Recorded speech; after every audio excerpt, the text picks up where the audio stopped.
उदयपुर के बाद भोपाल में एक मंच से गरजे धीरेन्द्र कृष्ण शास्त्री और देवकीनंदन ठाकुर। लाखों भक्त हुए इकट्ठा। पहले आए राम जी फिर घनश्याम। सब पहले उन्हें बैठ जान दो, फिर ये भी बैठने ही बैठने हैं। आपके मुंह से भैया निकल गओ और जो काम आप ही हम बालाजी ने और ठाकुर जी ने पकड़ा दो। अब जो मानो भोपाल से हनुमान जी की पूंछ से धुआं शुरू होगा। देवकीनंदन ने भक्तों से लगाई गुहार, मथुरा चल कन्हैया को कराएंगे आजाद। बोले सुरक्षित हिंदुस्तान चाहता हूँ। अगर मेरे कन्हैया की लड़ाई मुझे अकेले लड़नी पड़ी तो मैं अकेला लड़ूंगा।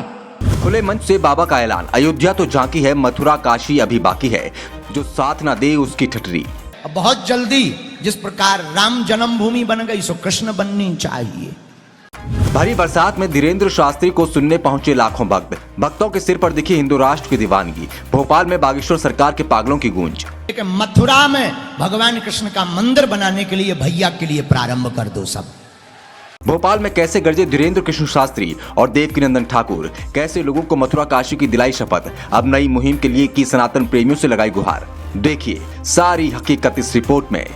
खबर भगवा के दीवानों की है, खबर हिंदू राष्ट्र के मतवालों की है। उदयपुर के बाद भोपाल में सजा सनातन सभा का मंच। खुले मंच से एक साथ गरजे बागेश्वर धाम सरकार और देवकीनंदन ठाकुर। हिंदू राष्ट्र से पहले बताया अपना नया मिशन, मथुरा और काशी के लिए भरी हुंकार, लोगों को दिलाई शपथ। भोपाल के कार्यक्रम में लाखों लोगों की भीड़ को ना सनातन विरोधी रोक सके और ना ही झमाझम बारिश रोक सकी। ऊपर आसमान से बादल आफत बरसा रहे थे, लेकिन नीचे सनातनियों का जोश बरस रहा था। लगातार बिगड़ते मौसम के बावजूद लोग भारी बरसात में धीरेन्द्र शास्त्री को सुनने के लिए पहुंचे। ये बाबा के लिए लोगों की दीवानगी नहीं तो और क्या है। तो वही कार्यक्रम में मंच से बाबा ने जो बोला उसे सुनकर हर सनातनी के जोश से रोंगटे खड़े हो जाएंगे। इस वीडियो से हम आपको बताएंगे कि किस तरह से बाबा ने हिंदू राष्ट्र का विरोध करने वालों के डीएनए की पोल खोल डाली। बाबा के साथ देवकीनंदन ठाकुर ने भक्तों से मथुरा और काशी आने के लिए जो शपथ दिलाई तो लोग पूरे जोश में आ गए। इसके साथ ही देवकीनंदन ठाकुर ने भी लोगों से कहा कि अयोध्या में तो सब ठीक तरह से हो गया, लेकिन अब मथुरा में कन्हैया को आजाद कराने की बारी है। तो चलिए अब आपको पूरी कहानी विस्तार से बताते हैं।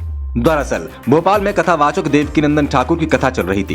इस दौरान बागेश्वर धाम सरकार पंडित धीरेन्द्र कृष्ण शास्त्री भी भोपाल पहुंचे और देवकीनंदन ठाकुर के साथ मंच साझा किया। इस कार्यक्रम में देवकीनंदन ठाकुर ने लोगों से अपील करते हुए कहा कि अब अयोध्या में तो मंदिर बन चुका है, इसलिए मथुरा चलकर कन्हैया को आजाद कराने का समय आ चुका है। साथ ही उन्होंने सनातनी पागलों से मथुरा चलकर पूरा सहयोग करने की अपील भी की।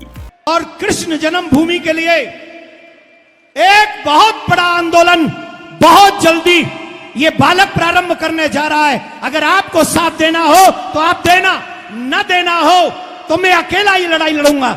इस दौरान मंच पर बैठे पंडित धीरेन्द्र कृष्ण शास्त्री जब बोलने के लिए माइक पर आए तो लोग जोश से भर गए और बागेश्वर धाम सरकार के नाम के जयकारे लगाने लगे। तो वहीं बागेश्वर सरकार ने एक बार फिर मंच से हिंदू राष्ट्र की बात को दोहराया। इसके साथ ही उन्होंने कहा कि सभी लोगों को देवकीनंदन ठाकुर के साथ मथुरा में सहयोग करना चाहिए। हम तो तन से उनके साथ में हैं।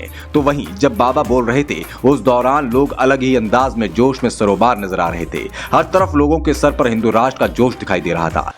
और इस जागृति यात्रा में पूज्य भ्राता श्री का सबको साथ देना चाहिए। और हम तो तन मन धन से साथ, और जो नैया सो उनकी ठठरी। हम तो भैया जी से कहेंगे कल क्यों, आज से ही आप अभियान शुरू कर दो। और कल मथुरा जाने हो जे भोपाल के पागल तो आपके संगे हैं। हमें उन पे इतना ही भरोसा है जितना हमें अपने आप पे है। इस दौरान बाबा ने यह भी कहा कि जिनका डीएनए सही होगा वो सनातन की मुहिम में सहयोग करेंगे, लेकिन जिनके डीएनए में खराबी होगी उनके लिए तो क्या ही कहा जा सकता है। बाबा ने कहा कि अयोध्या तो झांकी थी, मथुरा काशी तो अभी बाकी है। अयोध्या में राम जी आ चुके हैं, अब मथुरा में कान्हा जी भी जल्द आ जाएंगे। अब जिनमें पहले ही दिक्कत है, जिनके वंशानुगत दिक्कत है, तो अब हम देखो भाई खून तो बदल के जाना इतनी। हम तो यही कहते हैं जिनमें है सो उनकी ठठरी। लाखों लोगों को बाबा ने एक बार फिर हिंदू राष्ट्र की मुहिम का ध्यान दिलवाया। धीरेन्द्र शास्त्री ने कहा कि कुछ भी हो जाए देश को हिंदू राष्ट्र बनकर ही रहेगा। अब आपको क्या लगता है, क्या वाकई में लोग हर जगह धीरेन्द्र शास्त्री और देवकीनंदन के सहयोग में चलने के लिए तैयार हो रहे हैं? क्या अब अयोध्या के बाद मथुरा और काशी में भी भगवा फहराने का समय आ चुका है? क्या अब जल्द ही देश हिंदू राष्ट्र बन जाएगा? आप अपनी राय कमेंट बॉक्स में जरूर दें, क्योंकि आपकी राय हमारे लिए बेहद कीमती है। नवीन शर्मा की रिपोर्ट, पब्लिक दर्पण न्यूज।